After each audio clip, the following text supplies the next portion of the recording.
ઓમ નમઃ શિવાય મિત્રો। તો આજે આપણે આવી ગયા છીએ મહેસાણા જિલ્લાના બોરિયાવી ગામે, જ્યાં મસીહા મહાદેવનું એક ખૂબ જ પૌરાણિક મંદિર આવેલું છે। તો આપણે જઈએ ત્યાં અને મહાદેવજીના દર્શન કરીએ અને મંદિરનો શું છે ઇતિહાસ તેના વિશે પણ થોડી માહિતી લઈએ।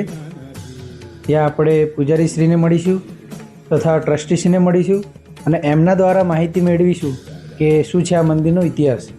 તો બન્યા રહેજો મારી જોડે વિડીયોમાં।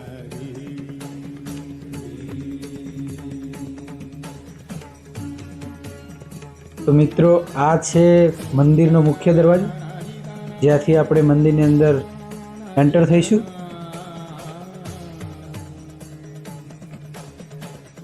તમારે જો શ્રીફળ, પ્રસાદી, ગોળ, મરી, મીઠું વગેરે તમારે જો ભગવાનને ચડાવવા માટે જોઈતું હોય તો મુખ્ય દરવાજાની ડાબી બાજુ ત્યાં દુકાન આવેલી છે, તો ત્યાંથી તમે પ્રસાદી લઈ શકો છો।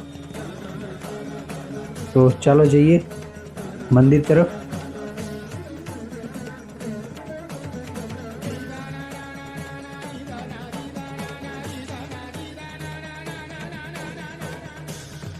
તમે જોઈ શકો છો ખૂબ જ સુંદર દેખાઈ રહ્યું છે મંદિર।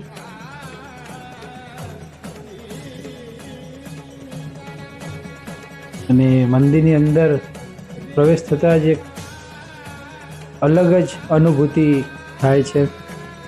તો આજે વાતાવરણ પણ ખૂબ સરસ છે।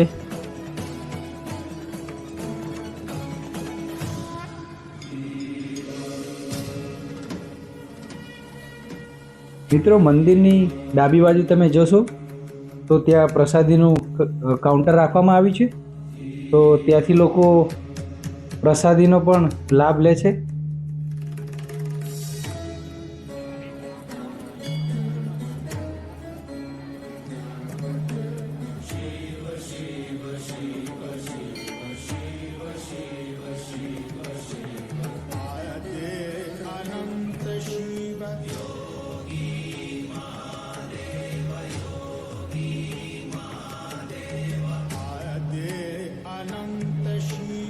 તો હવે ચાલો જઈએ મંદિરની અંદર અને ભગવાન ભોળિયાનાથના દર્શન કરીએ।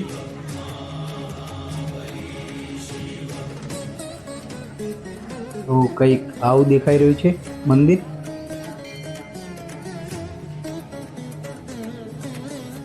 ખૂબ જ સુંદર ભગવાન શિવની શિવલિંગ આવેલી છે અને આ શિવલિંગ કહેવામાં આવે છે કે સ્વયંભૂ પ્રગટ થઈ છે।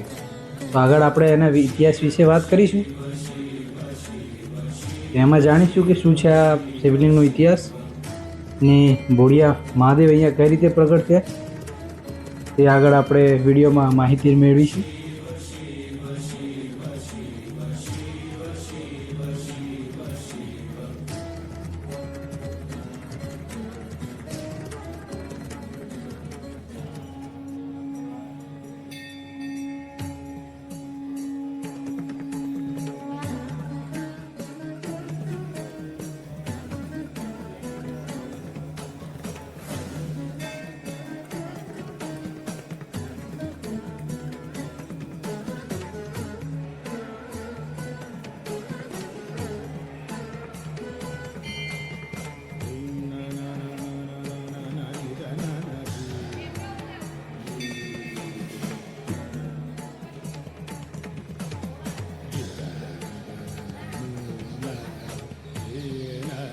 તો હવે જોઈએ મંદિરની અંદરનો પરિસર। મિત્રો, આપ જોઈ શકો છો ખૂબ જ વિશાળ જગ્યામાં આ મંદિરનું બાંધકામ કરવામાં આવે છે, જ્યાં એક સાથે હજારોની સંખ્યામાં બેસીને લોકો ભજન કીર્તન કરી શકે છે।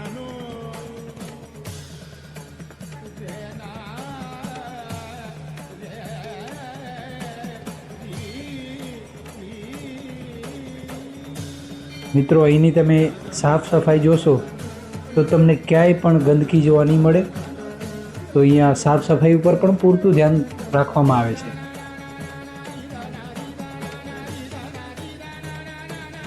અને આ છે લોકમેળો, જે શ્રાવણ મહિનાના દરેક સોમવારે લોકમેળો થાય છે અને લોકો દૂર દૂરથી ત્યાં આજુબાજુના દરેક ગામડાના લોકો ભોળિયાનાથના દર્શન કરવા આવે છે અને ત્યાં લોકમેળાનો પણ આનંદ લે છે.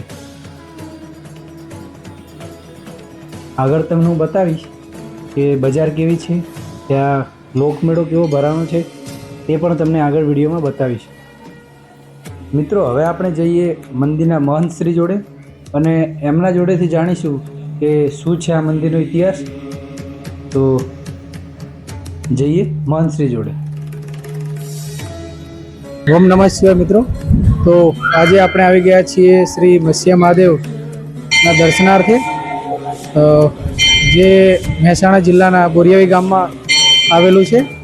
અને આજે આપણે મળશું મંદિરના પૂજારી અને સેવક ને કે મંદિરના ઇતિહાસ વિશે આપણને વાત કરશે અને શું છે આ મંદિરની કહાની તેના વિશે પણ આપણે માહિતી આપશે. ઓમ નમઃ શિવાય. ઓમ નમઃ શિવાય. હર મહાદેવ. જય મત્સ્યા મહાદેવ.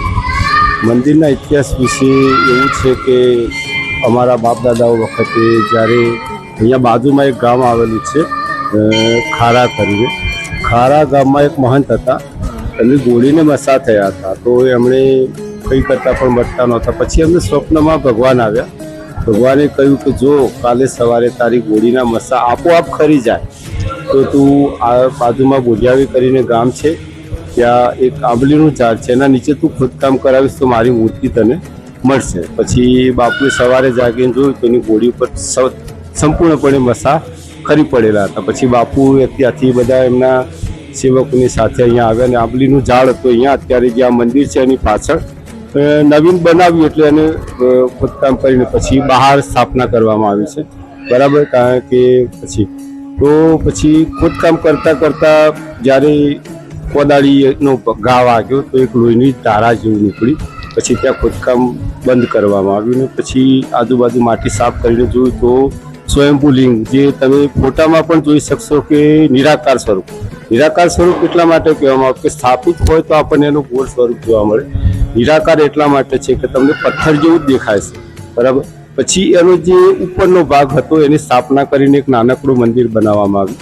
હાલ આપણે જે મંદિરના દર્શન કરી રહ્યા છીએ એ મંદિરનો ચોથી વખતનો પુનરોદ્ધાર છે. એ સ્વયંભૂ લિંગ છે અને એના પરચા એટલા બધા છે કે એ લિંગ જ્યારે સ્થાપના કરવામાં આવ્યું ત્યારે અમારા બધા વડવાઓ દ્વારા કહેવામાં આવ્યું કે સોપારી જેવડું લિંગ હતું. અત્યારે તમે જોશો તો ખૂબ વિશાળ પ્રમાણમાં લિંગ છે અને હજુ પણ એ વધે જ જાય છે. અમારે દર વખતે જે ભગવાનની યોનિનો ભાગ છે એને થોડો પહોળો કરવો જ પડે છે દર 5-10 વર્ષે. બરાબર.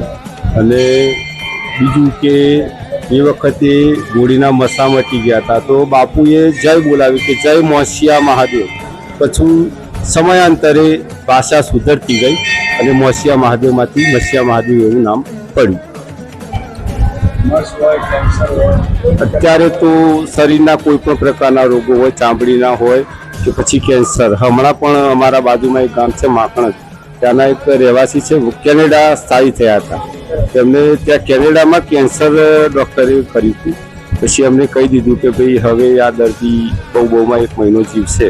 પછી અમને યાદ આવ્યું કે ભાઈ અમારા પાડોશમાં જ મત્સ્યા મહાદેવ છે જે બધા લોકોની માનતાઓ પૂરી કરે છે, તો શું મારું નહીં કરે? તો ભગવાન હવે પછી હું જ્યારે રિપોર્ટ કરાવવા જઉં ત્યારે કંઈ નહીં આવે તો હું 100 મણ ગોળ ચડાવીશ. તો એક ટ્રેક્ટર ભરીને 100 મણ ગોળ ચડાવી અહીંયા બાધા પૂરી કરી હતી. એટલે કે એવું નથી કે મસા મટે છે, તમારા શરીરમાં કોઈ પણ પ્રકારનો રોગ હોય તો એ મટાડવા માટે મત્સ્યા મહાદેવ હાજરા હાજર અહીંયા બિરાજમાન છે. બીજું કોઈ? શું દાદા તમારું નામ? મારી બાજુમાં આપ જોઈ શકો છો નારાયણભાઈ પ્રજાપતિ, કે જે નાનપણથી બિલકુલ નાના હતા, 7-8 વર્ષના, બિલકુલ મતલબ અજાણ, ત્યારથી લઈને આ મંદિરની સેવામાં અહીંયા હાજર છે. કચરો વાળવો, પબ્લિક આવે એની ચા પાણીની સેવા કરવી. અત્યારે એમની આ ઉંમર થઈ ગઈ છે, લગભગ 45-50 વર્ષે પહોંચ્યા છે. સતત ત્યારથી અહીંયા મંદિરમાં જ રહેવાનું અને દરેક લોકોની સેવા ચાકરીનો એ લાભ ઉઠાવે છે. નારાયણભાઈ પ્રજાપતિ. મિત્રો, મહંતશ્રીએ આપણને ખૂબ જ સરસ ઇતિહાસ વિશે વાત કરી. તો આપણને જાણ્યું કે કઈ રીતે મહાદેવજી અહીંયા પ્રગટ થયા અને કઈ રીતે લોકોના કામ કરે છે. તમે ઇતિહાસમાં જાણ્યું કે લોકોને કોઈ પણ જાતની પીડા હોય તો મહાદેવજીના શરણે આવીને ગોળ, મરી, મીઠું જે પણ તમારા મનથી તમે મહાદેવજીને અર્પણ કરો છો તો મહાદેવજી તમારું કામ અવશ્ય પૂર્ણ કરે છે. અને કેટલાય લોકો દૂર દૂરથી આવે છે અહીંયા દર્શન કરવા, અને વિદેશથી પણ તે લોકો માનતા રાખીને અહીંયા મહાદેવજીના દર્શન કરવા આવે છે.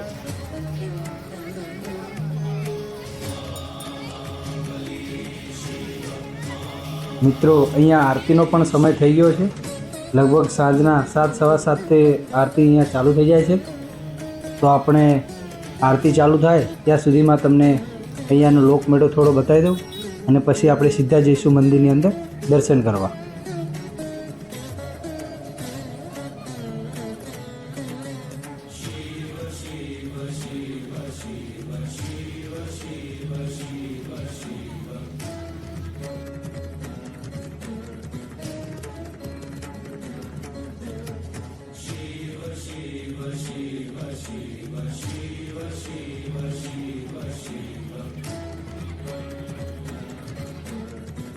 મિત્રો, હવે આરતીનો સમય લગભગ થઈ ગયો છે. તો હવે આપણે જઈશું સીધા મંદિરમાં.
તો મિત્રો, આ હતો સ્વયંભૂ ભગવાન શ્રી મત્સ્ય મહાદેવજીનો ઇતિહાસ. અને જો તમને મારો વિડીયો પસંદ આવ્યો હોય તો અવશ્ય લાઈક કરો, અને મિત્રો સાથે પણ શેર કરો. અને આપણી ચેનલમાં જો પ્રથમ વખત આવ્યા છો તો ચેનલને સબસ્ક્રાઈબ કરો. મળીએ નવા વિડીયોમાં. જય મત્સ્ય મહાદેવ.